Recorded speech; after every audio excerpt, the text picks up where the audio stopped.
think not. I want to say two quick things about general issues. One is why American Jews, young American Jews, have turned away from Israel. And unlike many critics of your article who argued that you're wrong about that, I think you're right about that. I think that you're absolutely right that young American Jews are turning away from Israel.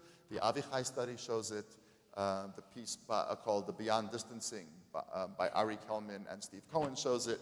And I think our anecdotal experience with young American kids on college campuses shows it left and right. You're 100%. Question is why? Some of it's Israel. And we don't have time to evaluate the second half of it, but it's a very important piece. Some of it is that this is a generation of young Jews which is fundamentally universalist in its perspective, and for whom particularism and peoplehood are basically foreign concepts. They just have not been taught and raised to identify first with a kind of clannishness, which I use in the best possible way. The way that you love your kids more than you love my kids, and I love my kids more than I love your kids, though I'm sure yours are great, and I guarantee you that mine are usually great.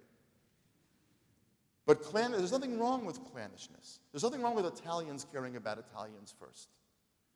There's nothing wrong with Armenians being more receptive to the Armenian narrative than to the Turkish narrative, even after they evaluate all the data, or vice versa.